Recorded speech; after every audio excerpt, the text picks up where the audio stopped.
comandos.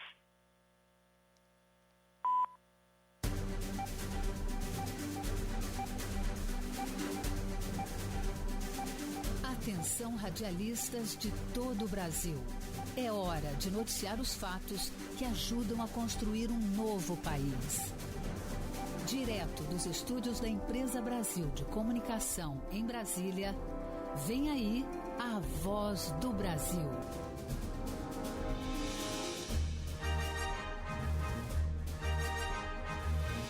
Em Brasília, 19 horas.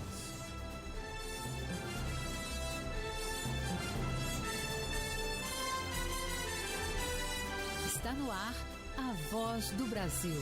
As notícias do governo federal que movimentaram o país no dia de hoje. Olá, boa noite. Uma boa noite para você que nos acompanha em todo o país. Terça-feira, 5 de abril de 2022. E vamos ao destaque do dia: chuvas no Rio de Janeiro. Recursos da Defesa Civil Nacional poderão ser usados para a reconstrução de casas em municípios atingidos. O governo federal já liberou mais de 4 milhões de reais para Angra dos Reis e Paraty. Jéssica Gonçalves. Além disso, o Exército foi para Angra dos Reis ajudar na liberação de trechos da BR-101 que estão parcial ou totalmente interditados após deslizamentos de terras. E teve repasses para mais 17 municípios que também foram atingidos por desastres naturais. Ao todo, o governo já repassou 41 milhões de reais para Minas Gerais, Rio Grande do Sul e Bahia este ano. Você também vai ouvir na Voz do Brasil. Política ambiental. Vamos conversar ao vivo com o ministro do Meio Ambiente, Joaquim Leite, aqui no estúdio da Voz. Ele vai falar sobre as propostas apresentadas pelo Brasil na última reunião da OCDE em Paris. E também sobre o programa de bioetano e concessão de parques nacionais. Hoje, na apresentação da Voz do Brasil, Gabriela Mendes e Nazi Brum. E assista a gente ao vivo pela internet. Acesse voz.gov.br.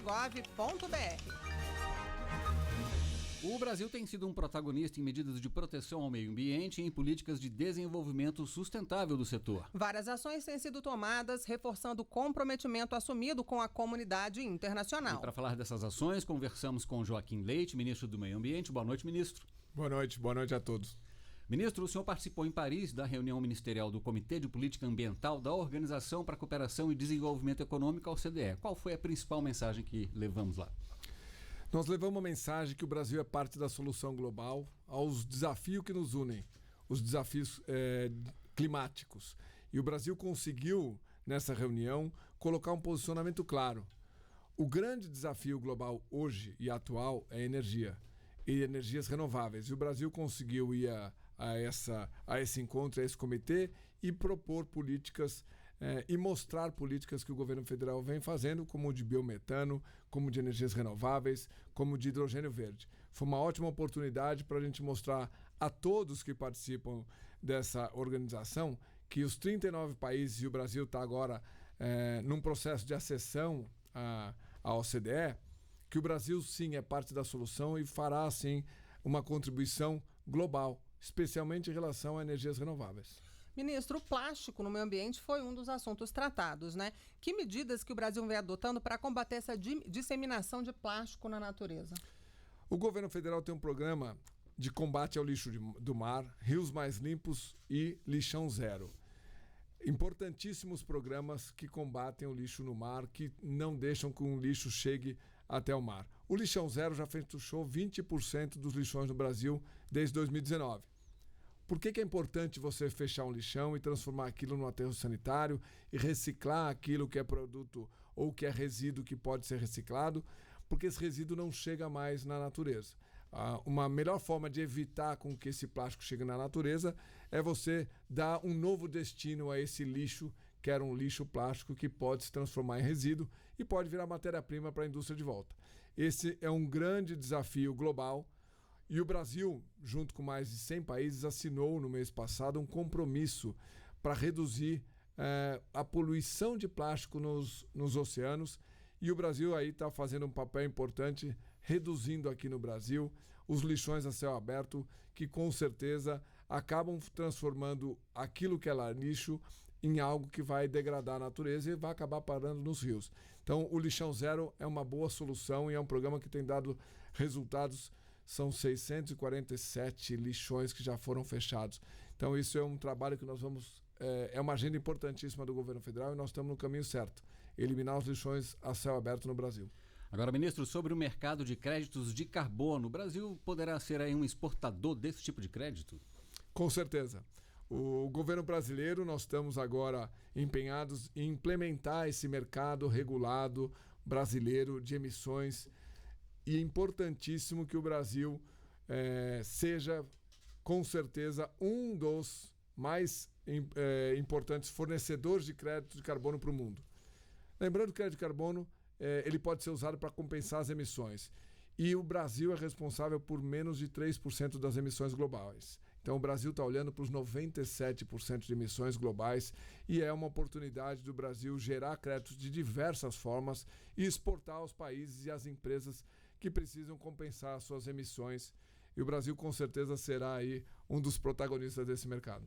Ministro, o senhor citou a nossa ideia que um programa prevê a renovação da frota de caminhões no Brasil que seriam antigos e que também provocariam muita poluição. O que o governo vem estudando para isso? O governo federal vem preparando o lançamento de um programa para renovação de frota. No Brasil ainda tem 460 mil veículos com mais de 20 anos. O maior desafio é você inutilizar esse veículo e colocar um veículo novo. Que nesse caso vai reduzir muito as emissões de todo tipo de poluição, não só os gases de efeito estufa, mas todo tipo de poluição. É importantíssimo esse programa, chama Programa Renovar, a gente está preparando para lançar esse programa nos próximos dias. É um programa que vai com certeza incentivar um caminhoneiro a trocar o seu veículo, um incentivo econômico para esse caminhoneiro para trocar o seu veículo por um veículo novo, que com certeza vai economizar combustível e aí, claro, evitar a emissão de poluentes. Ministro, o Brasil tem reforçado muito, né, esse comprometimento com políticas pela geração de energia limpa. Sim, o Brasil bateu recorde em 2021 de eólica e solar. No caso de eólica, nós chegamos aí, eu acho que a 21 gigawatts de potência, e solar a gente está em 14 gigawatts. Só para ter uma ideia, 14 gigawatts é a capacidade máxima de Itaipu. Então imagina que nós já temos uma Itaipu instalada no Brasil de solar e temos mais do que uma Itaipu instalada já em eólicas também aqui no Brasil. E esse é um mercado promissor para o Brasil, especialmente quando a gente começar a falar de eólica offshore, eólica marinha, que é a nova fronteira de geração de energia renováveis do Brasil. Agora, ministro, sobre a redução das emissões de metano. Recentemente, o governo lançou medidas de incentivo à produção e uso sustentável desse gás. Quais são as principais vantagens desse biocombustível? O governo federal lançou um programa chamado Metano Zero. Qual é o objetivo desse programa? Reduzir as emissões de metano baseado em lixos, em resíduo orgânico, em lixo orgânico. Então, quando você pega um resíduo de aves, suíno, laticínios, quando você pega um resíduo de açúcar e álcool e o mesmo aterros sanitários, o resíduo das cidades, o resíduo orgânico desses 5 setores que eu comentei podem se transformar em bioenergia e biometano. Como? Você faz um projeto de biodigestão, onde você decompõe aquele lixo orgânico e transforma aquilo em biogás, 54% de pureza, ou biometano, onde você purifica o biogás e transforma ele em biometano com 94% de pureza. Quando você tem um biometano, você pode substituir ele em veículos pesados. O presidente Jair Bolsonaro dirigiu um trator do Palácio da Alvorada até o Palácio do Planalto, um trator a biometano. Então nós tínhamos lá um trator, um caminhão e um ônibus a biometano. Aí você estaria evitando 2 vezes as emissões. Uma, aquele metano que ia para a atmosfera deixa de ser emitido na atmosfera porque ele se transforma aí em biogás e biometano. E do outro lado, quando eu pego um veículo pesado, que hoje já temos tecnologia para isso, a gente vai poder substituir o combustível fóssil daquele veículo pesado por um biometano. E muitas vezes, se feito pelo setor agrícola, pelo produtor rural, muitas vezes você vai ter uma redução significativa do custo de combustível naquele trator. Então, esse é um programa do governo federal bastante importante. Nós tiramos os impostos federais para compra de equipamentos para infraestrutura das usinas de biogás e biometano. Nós estamos com financiamentos específicos para esse setor e criamos o crédito de metano também para trazer uma receita adicional para esses projetos ainda, que o Brasil aproveita muito pouco do resíduo orgânico. A gente aproveita menos de 2% do resíduo orgânico. Nós temos um potencial, é um pré-sal verde, é um pré-sal caipira que pode acontecer de forma descentralizada nas propriedades rurais no interior do Brasil. Ministro, isso tudo é importante para a geração de empregos verdes, como o senhor tem falado? Exatamente. Eu acho que o governo federal tem uma política clara. A política de meio ambiente não é apenas reduzir, proibir, culpar e multar, mas sim empreender, incentivar, inovar, gerar crescimento verde e gerar emprego verde. Nós temos que achar soluções climáticas lucrativas para o empreendedor, lucrativas para a comunidade, lucrativas para as pessoas e lucrativa para a natureza. Então, o programa Metano Zero é um bom exemplo disso, e nós temos que caminhar nessa direção, criar uma nova economia verde global, neutra em emissões até 2050. O senhor falou sobre o programa Metano Zero, que é a primeira grande ação após a COP26, que foi a Conferência do Clima, onde houve um compromisso dos países pela redução das emissões. O Brasil saiu na frente apresentando essas propostas concretas?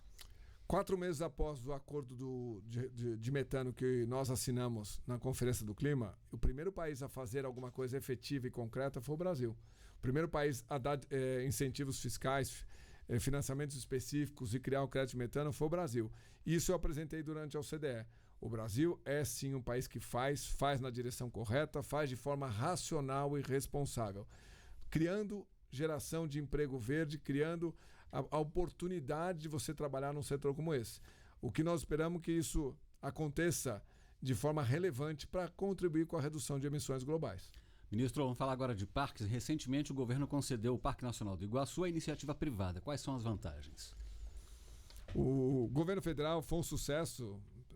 Foi um sucesso a concessão do Parque Nacional do Iguaçu, 350% de ágio.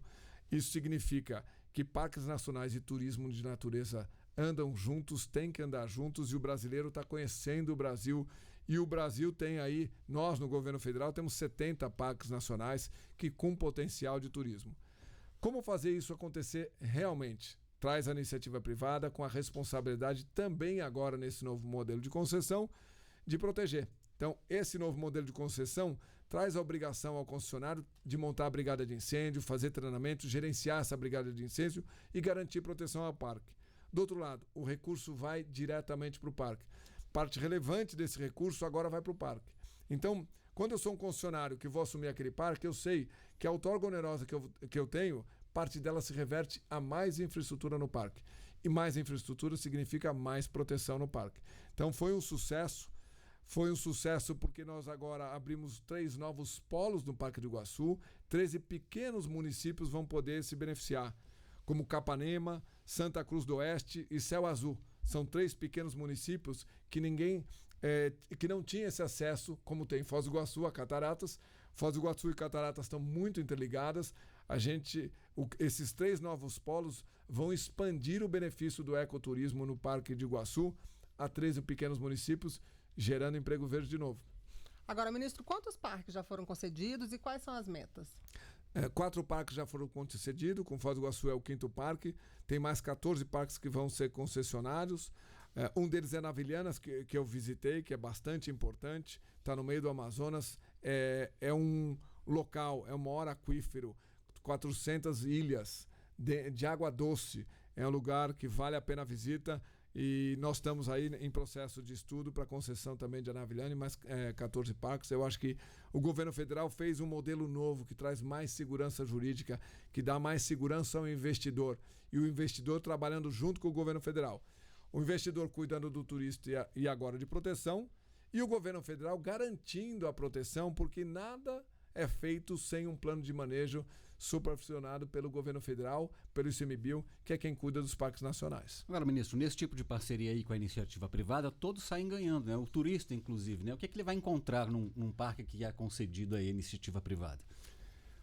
Uma das coisas modernas e inovadoras desse modelo de concessão, que antes eu tinha um limite de preço.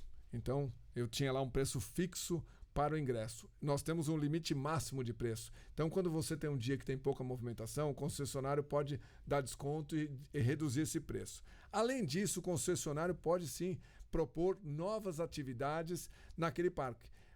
O que nós temos que fazer? fazer com que isso aconteça efetivamente. Então o concessionário vem, olha aquele parque e fala, o que eu vou fazer nesse parque? Nada melhor do que alguém do setor privado que entende como atender turista para trazer novas atrações naquele parque. E é isso que vai acontecer, por exemplo, com o Iguaçu. Infraestrutura, né, ministro? Infraestrutura. O Iguaçu, você só vai na Cataratas. Agora, nesses 3 novos polos, você vai descobrir uma Iguaçu que você não conhece. É um parque do Iguaçu que ninguém conhece. Eu tive a oportunidade de no carnaval sobrevoar o parque para acompanhar, para entender exatamente os benefícios dessa nova concessão. Fiquei impressionado com um parque que eu não conhecia e que agora provavelmente, assim que os investidores assumirem lá a parte do parque, da concessão do parque, vão trazer emprego verde e possibilidade de um turista visitar e fazer, por exemplo, turismo náutico, que não existe em Iguaçu, e o Rio do Iguaçu é lindo, vai ser uma oportunidade única. Já convido todos a ir para o Iguaçu, conhecer o Parque do Iguaçu de novo. Tá, joia, ministro. Convite feito. A gente agradece aqui a participação do ministro do Meio Ambiente, Joaquim Leite. Obrigada pela entrevista ao vivo aqui, a Voz do Brasil. Obrigado, boa noite a todos. O governo federal autorizou hoje o repasse de quase R$ 2 milhões para ações de defesa civil em Paraty, no Rio de Janeiro. Ontem